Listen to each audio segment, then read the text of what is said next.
They found her in the corner of Dock 12, crouched behind a broken recycler. Blue skin caked with soot, hair tangled and pale as frost. The little alien girl was gnawing on something that had once been bread, the kind of scraps even the station janitors wouldn't touch. When the human patrol walked past, she flinched. When he stopped, she froze. And when he knelt, she bared her tiny teeth. Lieutenant Aaron Vale had seen a lot in his years with the Terran Diplomatic Corps, smugglers, war orphans, entire worlds abandoned after treaties failed. But never a child like her. Not on this side of the galaxy. Not one who looked so scared of being seen. He tried the translator first, soft and slow. "Hey there, little one. You hungry?" The translator blinked and whirred. The girl hissed back in a language the system couldn't map.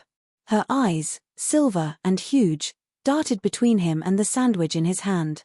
He sighed and placed the food on the floor, then slid it toward her. No sudden moves. He didn't expect her to touch it, most strays didn't. But she lunged.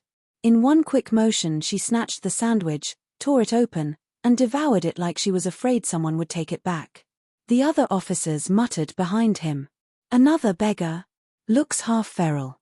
Probably one of the Zeveran spawn, they breed underground, don't they?" Aaron shot them a look that shut them up. He'd seen enough kids die while adults argued about whose problem they were. When she finished, crumbs clinging to her cheeks, she stared up at him. Her voice trembled through the translator now, barely decipherable. "Why, give food?" He could have said it was policy. He could have said it was duty. Instead, he shrugged. "Because you looked like you needed it more than I did." Her expression didn't change, but something shifted in her posture. A flicker of confusion, maybe trust. Then footsteps echoed down the corridor, station guards, and not the friendly kind. "Vale," one barked, "that creature is off limits. Orders from command. The Zeveran remnants are under containment." Aaron stood up slowly. "Containment? She's a child. A child of a species that tried to burn 3 colonies off the map." The guard's tone was flat. "Move aside." The girl whimpered, pressing back against the wall. Aaron stepped forward, blocking their view.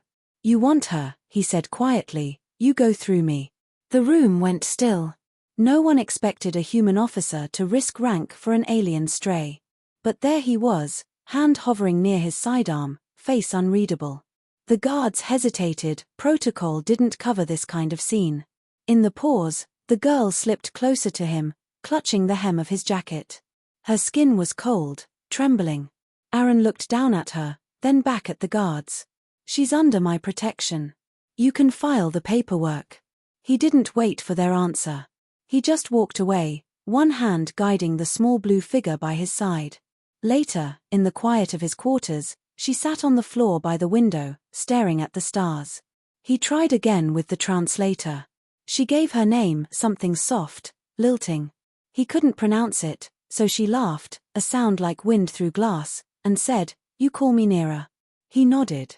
"Nira it is." The galaxy beyond the glass was old, scarred by wars and alliances that never held. But in that small cabin, something new began, a fragile thread between 2 species that barely tolerated each other. She looked up at him once more, eyes steady now. "You're not afraid?" she asked. "Of you?" He smiled. "Not a chance." Outside, the station drifted in orbit, surrounded by the debris of an empire long gone. Inside, a human and a forgotten child shared silence and light, the kind that comes before every storm. The first night was quiet. Too quiet for Aaron's liking. The girl, Nira, sat cross-legged on the floor, staring at the reflection of the stars on the glass. He tried to rest, but every few minutes he caught her glancing his way, like she wasn't sure if she was allowed to exist here. When dawn cycle hit, he found her trying to clean the floor with her hands. She didn't understand the concept of sleeping indoors, of rest being safe. Every sound made her flinch. It wasn't survival instinct, it was memory. Whatever she'd been through, it had written itself into her nerves. He offered her a ration pack, the kind most humans complained about. She opened it, sniffed, then whispered something under her breath. The translator took its time, finally saying, "Food, not poisoned." Aaron crouched down beside her. Not poisoned. Promise. She studied him like he was the alien, then nodded and started eating with small, measured bites. He realized she was mimicking his pace, matching him, testing if he'd trick her. He pretended not to notice. Later, when he left for duty, she followed. Quiet as a shadow. The guards stared but said nothing, a silent agreement not to provoke the lieutenant. On the main concourse, humans and aliens mixed uneasily, merchants shouting over the hum of reactors. It was a place where credits ruled and compassion cost extra. They passed a holoscreen blaring news: Zeveran raids continue near the outer reach. The council warns that insurgent cells may still harbor biological weapons. The image behind the anchor was a flash of blue skin, not Neera, but one of her kind. She froze mid-step, eyes fixed on the screen. Her breathing quickened. Aaron turned it off with a swipe. Not all of them believe that stuff, he said quietly. She looked up at him. Do you? He hesitated. He remembered the siege at Kellan Prime, the Zeveran fleet, their ships moving like ghosts through the dark. But he also remembered the reports of human bombings on civilian colonies, written off as necessary strikes. I believe in what I see, he said finally. And right now, I see a kid who deserves better. That day, he broke a dozen regulations. He brought her into the communications wing, showed her the stars on the galactic map, taught her how to use the holo-controls. She was fascinated by everything, the blinking lights, the spinning projections. She traced the shape of the Milky Way with her finger and whispered names of constellations in her tongue. The translator lagged, but one phrase came through clear. My people used to fly there. He blinked. You mean the Zeverans had faster-than-light ships? She nodded, eyes far away. Before the war. Before they took them. He felt a chill. The records said the Zeverans were tribal, primitive. But she spoke of spaceflight, of ancestors who crossed stars before humanity left Earth. The thought didn't fit the official history, and that made it dangerous. That evening, he found a message waiting in his inbox, no sender, encrypted. He cracked it open out of habit. Lieutenant Vale, surveillance indicates you have taken custody of a Zeveran specimen. Command requires her transfer to Research Deck 9 immediately. Non-compliance will result in reassignment and disciplinary review. He shut the message before Neera could see. His pulse spiked. Research Deck 9 wasn't a lab, it was a graveyard. The kind of place people vanished into. He forced a smile when she looked at him. Hey, you ever been planetside? She tilted her head. What is planetside? Ground. Trees. Sky that doesn't end. She shook her head slowly. I was born in tunnels. Aaron leaned back, exhaling. There was no protocol for what he was planning, because no one sane would plan it. But he'd seen enough orders twisted into justifications for cruelty. He wasn't about to hand over a child to that machine. He turned off the comms and dimmed the lights.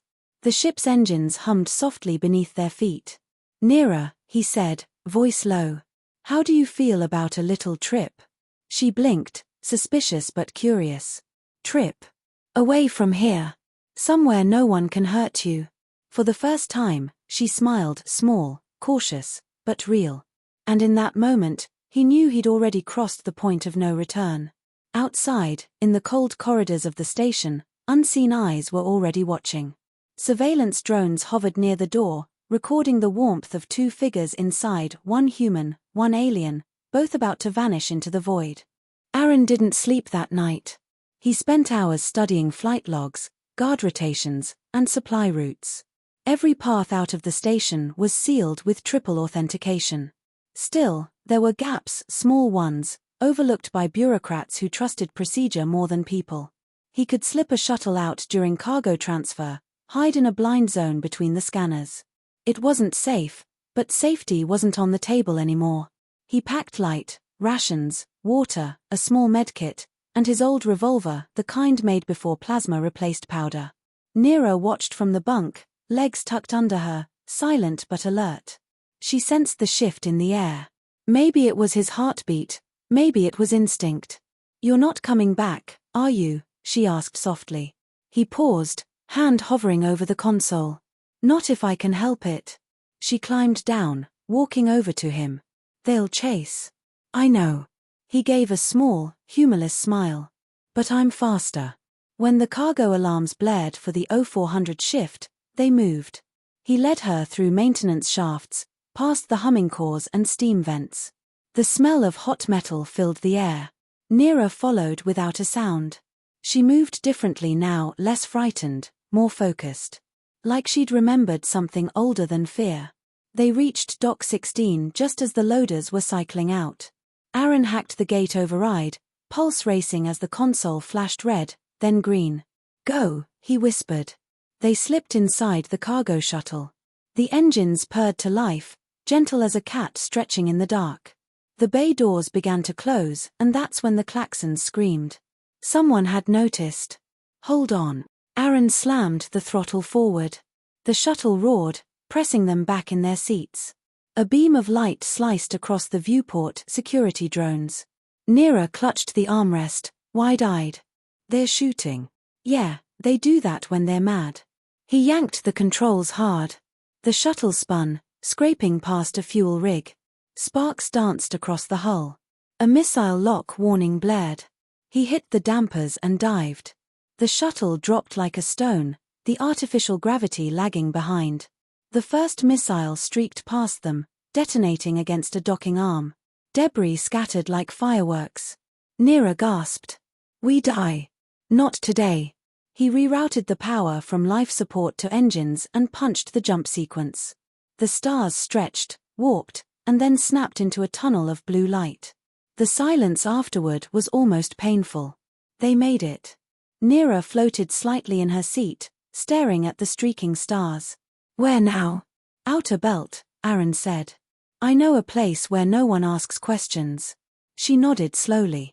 You break law for me. He laughed under his breath. Yeah, seems that way. There was a long pause. She studied him, head tilted, eyes shining faintly. Why? Aaron didn't answer right away. He thought of the faces he'd seen on the Zeveran front, soldiers, civilians, kids like her, all buried under propaganda and fear. Because someone has to stop pretending we're enemies, he said finally. Might as well start somewhere. The ship rattled as they exited hyperspace. In front of them, the outer belt glowed like a web of ice and fire, asteroid colonies and mining rigs strung together by thin metal corridors. Not beautiful, exactly, but alive. They landed in a quiet dock on Erebos 3, a forgotten moon whose name didn't appear on most maps. Aaron cut the engines and exhaled for what felt like the first time in days. Welcome home, he said. Neera stepped out, blinking against the dim light. The air smelled like dust and ozone. Merchants shouted in half a dozen languages. No uniforms, no orders, just chaos and freedom. But freedom had a price. As they crossed the plaza, a man in a heavy coat turned toward them. His face was lined, his smile practiced. Lieutenant Vale, he said smoothly. You made quite the mess. Aaron's hand went to his sidearm. You're a long way from Central Command. Not that far, the man replied. You think they wouldn't track the only shuttle that jumped unauthorized from the station? He glanced at Neera, his tone cooling. You stole government property. She's not property. Everything's property to someone. The man took a step closer. Give her up, Vale. I'll tell them you acted under duress. You'll get your rank back. Aaron didn't move. And what happens to her? She'll serve her purpose. You know what they're after. The Zeverans weren't just soldiers, they were experiments. She's the key. Neera's grip tightened on Aaron's sleeve. He lies. Aaron believed her. Without another word, he fired. The blaster flash lit the square for a heartbeat. The agent dropped, his comm still hissing with static. Panic erupted around them. Aaron grabbed Neera's hand and ran. They vanished into the underbelly of Erebos 3 dark tunnels, steam vents, and the hum of distant machinery. Somewhere above, he knew command was already rewriting the narrative, turning him into a traitor. But down here, surrounded by rust and noise, he found something close to clarity. For the first time, he wasn't following orders. He was following conscience. And the galaxy was about to notice. The tunnels beneath Erebos 3 stretched for miles, old mining routes repurposed into homes, black markets, and places the law had forgotten. Aaron and Neera moved through the dark, guided by flickering signs and the echo of faraway machinery. 4 days, they hid trading silence for safety, exhaustion for anonymity. It wasn't much of a life, but it was theirs. Neera adjusted faster than he expected. She learned to haggle in the bazaar, picked up bits of Terran slang, and even laughed now and then, a sound that made the shadows seem less heavy. Still, the past clung to her. Some nights, she woke gasping, eyes wild, whispering words the translator couldn't catch. He didn't press. Some wounds needed time, not questions. One morning, as they shared a meal in a half-lit diner, a familiar face appeared in the Holonews feed. Aaron Vale, wanted for treason, aiding an enemy combatant, and the murder of a central agent. A bounty large enough to make strangers look twice. The cook turned the volume up, Aaron quietly turned it off. No one said a word, but eyes lingered a little too long. By nightfall, they were running again. They made it as far as the scrapyard on the colony's edge before the first drone appeared. Then 2. Then a dozen. Aaron cursed under his breath. They found us. Neera grabbed his arm. Go. I stay. He stared at her, disbelief cutting through fear. Not a chance. Her voice was steady. They want me. Not you. Yeah, he said, cocking his revolver, and they'll have to want harder. The firefight tore through the scrapyard. Sparks rained from rusted ships, smoke thick with ozone. Aaron fought like a man who'd already made peace with death. Each shot echoed with defiance, each movement precise. Neera stayed behind cover, whispering something under her breath, a vibration that seemed to bend the air. The drones hesitated mid-flight, their targeting systems flickering. For a moment, everything went still. Then a wave of sound burst from her, invisible but powerful. The drones crashed one by one, their lights dying. When the silence returned, Aaron was on his knees, ears ringing. Neera staggered, barely conscious. It's the song, she whispered. My people used to move ships with it. It remembers. Aaron caught her before she fell. The glow from the wreckage painted them both gold and grey. You did good, kid. She smiled faintly. Now they will hunt more. Let them try. He glanced around at the shattered machines. Seems like the galaxy forgot what your kind can do. They left Erebos 3 the next day in a patched freighter that smelled like rust and hope. As the engines hummed, Neera looked back at the shrinking moon. They hate what they fear, she said softly. Yeah, Aaron replied. But fear can learn. Eventually. They drifted into the quiet between systems, no destination, no orders, just a fragile kind of freedom. Somewhere out there, the Council was rewriting history again, erasing the parts that didn't fit. But history had cracks, and through them, small truths could still take root. Weeks passed. One evening, Aaron woke to find Neera sitting at the viewport, watching the stars as she always did. Her voice was barely above a whisper. Do you think they'll ever see us as the same? He leaned against the frame beside her. Maybe not soon. But someday, someone will. Someone who remembers you. She smiled, tired but hopeful. Then we keep living until they do. And so they did. The ship disappeared into the deep, unclaimed dark, 2 souls bound by defiance, carrying a truth too small for empires but too strong to die. The galaxy kept turning, indifferent and ancient, while somewhere in the void, a little alien girl who once ate scraps like a dog now dreamed among the stars, seen at last by one human who called her a princess. And if there was a moral in their story, it was this: compassion isn't strategy, and kindness isn't weakness. Sometimes, it's the only rebellion that lasts.